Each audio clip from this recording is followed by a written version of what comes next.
Olá, amigos. Agora nós vamos fazer uma análise de experimento da física. E para isso nós vamos observar alguns experimentos em vídeo, né? Será apresentado um vídeo com um experimento a você. E nessa atividade, nós vamos utilizar uma metodologia científica, tá? Ou seja, vamos usar o passo a passo, né? Utilizando de tal forma que nessa atividade, né, você faça uma descrição desse experimento, mas utilizando os fundamentos da física. Ou seja, aquele experimento tem que ser explicado por uma parte da física que você estudou, né? É uma aplicação. Então, observe bem o experimento, veja os detalhes que ele tem e utilize para isso a sua física para explicar. Só que depois do vídeo vem uma explicação como fazer isto formalmente, né? Como introduzir um procedimento científico e como registrá-lo para entregar ao seu professor, ok?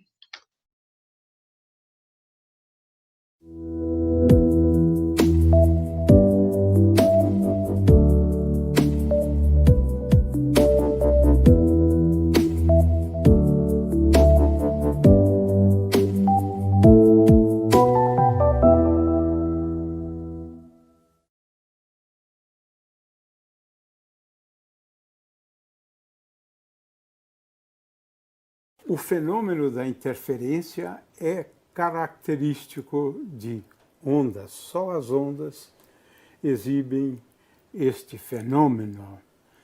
E quando a gente analisa, né, o caráter dualístico, corpuscular, né, e também ondulatório, né, a gente sempre chama atenção para o fato de que a natureza ondulatória se revela em experiências como essas, né? Onde você tem a interferência de ondas. No caso aqui, ondas eletromagnéticas, né? Luz, na verdade. Né? O Cláudio, então, vai fazer duas experiências, né?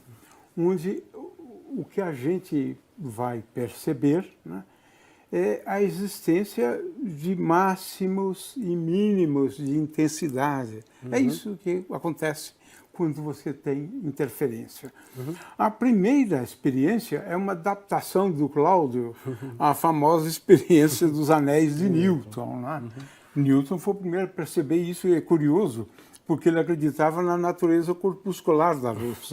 E, no entanto, estava vendo fenômenos de interferência, né, que é típico, né, de fenômenos ondulatórios. Né? Então, vamos lá, Cláudio, as duas experiências. Né? Vamos lá. Então, para a gente poder visualizar, né, se você olhar atentamente, você vai ver aqui os anéis, mas é muito pequenininho, não dá para a gente projetar, por exemplo, para mostrar para a sala de aula. Então, a ideia é usar um laser, né, que a gente utilizou na experiência de difração, né? Só que esse feixe eu tenho que abrir, porque eu tenho que mostrar a superfície, mais ou menos, das duas placas de vidro. Então, qual que é a ideia? É colocar que aqui... é uma superfície esférica, a primeira aqui, né? Ah, Isso sim, sim. É aqui bom são lembrar, dois vidros, né? Então, Isso. esse aqui é levemente esférico. Isso. Né? E aqui plano. Uhum. Né? Então, eu tenho, então, uma superfície meio esférica em cima É e plano piso embaixo. que faz toda a diferença, né? Nos anéis, exatamente. Não pode ser as duas placas planas, né? A próxima vai ser as planas. Bom, para a gente abrir o feixe, a gente pode colocar aqui uma lente convergente para você abrir. No caso, de distância focal bem pequena. Né? Se eu não tiver uma lente de distância focal pequena, eu posso usar, por exemplo, uma bolinha colocando água dentro, né? Ou colocando uma bolinha de gude bem transparente, né? Alguma coisinha que tenha uma distância focal pequena. Então a ideia é colocar na frente do feixe e abrir o feixe. Né? Então veja que agora o feixe ficou mais aberto. Né? Então a gente pode agora colocar em cima, né, e projetar. Então nós vamos projetar aqui atrás. Vamos colocar aqui o laser posicionado, né, aqui para a mesa.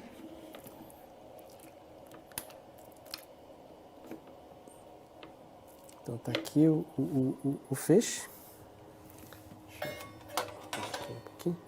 E vamos colocar os anéis de Newton, né, aqui sobre o feixe.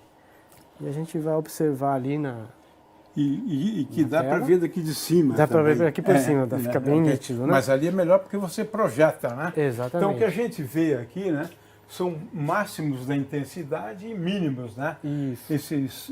Essas circunferências escuras, né, são os mínimos de intensidade, né? Interferência destrutiva, né? Isso. Então você tem máximos e mínimos, e esses máximos e mínimos eles ocorrem por conta, né, da diferença, né, das distâncias, digamos. Exatamente, não é isso? entre duas ondas, né? Isso, então são os caminhos ópticos, né? Exatamente. A regra aqui sempre seria um pouco semelhante a essa, né? A diferença de caminhos ópticos igual ao número inteiro de comprimentos de onda. Isso. Grosso modo é isso, né?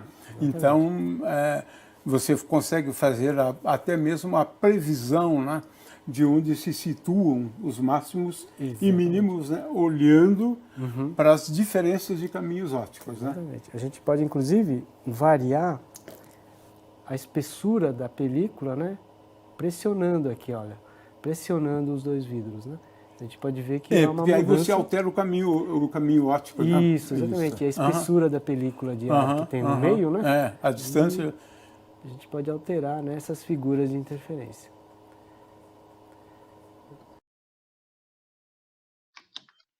E aí você quer fazer essa análise científica de uma maneira mais formal, né? Como faremos isso? Bom, existem várias formas de descrever um experimento. Aqui é uma delas, mas qualquer uma outra tem que conter, pelo menos, essas informações. No início, né, na primeira parte, vamos identificar, localizar a área, o título e o objetivo. Então, na primeira parte, você tem que identificar-se, né? Então, é o nome do estudante que é responsável por essa descrição, essa análise, né, do experimento científico. Depois você vai colocar aqui a parte da física que está relacionada, né? É mecânica, é eletricidade, é ótica, especificando, né? Então, por exemplo, qual é a parte da ótica? Ótica física, ótica geométrica, ondas mecânicas, ondas eletromagnéticas. Então, é importante observar o experimento que você identifique qual é a área específica da física que está sendo analisada. É o movimento retilíneo, o movimento curvilíneo. Né? Depois você vai colocar um título. Nesse título, nunca você começa com um verbo. Né? Sempre coloca avaliação, análise, investigação. Lembrando que em qualquer descrição, análise ou relatório, né, você sempre, nunca coloca na primeira pessoa. Né? Eu analisei, eu fiz isso. Não, nunca se coloca. No objetivo, você vai começar com o verbo. Tá? Avaliar, determinar, investigar. Né? Então, título sem verbo, objetivo com verbo. Então, nunca usar a mesma raiz da palavra nos dois. Então, determinação, determinar. Avaliação, avaliar. Não, isso fica um som ruim para descrever. Né? Isso denota pobreza de linguagem, né? Que não se deve ter em um relatório científico. Né?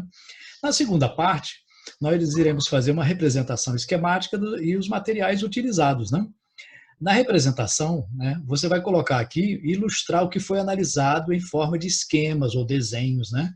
Não precisa ser um desenho artístico, bonito, não, mas um desenho que possa se identificar o que é. Pode ser triângulos, quadrados, círculos, não tem problema. Pode ser figura geométrica, mas que identifique com um nome ou então com uma referência. Você vai visualizar o experimento indicando as partes principais deste experimento. Depois vai colocar os materiais que foram utilizados. Né? Foi utilizado uma régua para quê? Para isso foi utilizado... Então, a descrição tem que colocar os materiais e como eles foram utilizados ali naquele experimento. Okay? Na terceira, importante nessa parte, deve-se colocar os detalhes do experimento observado. Ou seja, né, tem que ficar sempre bem detalhado. É a parte mais detalhada de uma descrição ou de um relatório, né, de uma coisa que você está observando.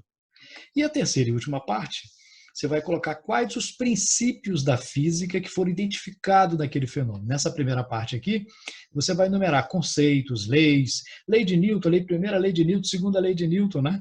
Qual é o princípio da termodinâmica, qual é a teoria da física que foi comprovada, qual é o conceito físico que está relacionado àquele experimento. E na última parte você vai fazer uma discussão dos resultados. Né? Você vai interpretar aquilo que foi observado baseado nos princípios que você identificou, acontece isso por causa do princípio tal, tal e tal. Então é importante colocar essa última parte. Assim você terá feito uma análise de um experimento adequadamente. Ok?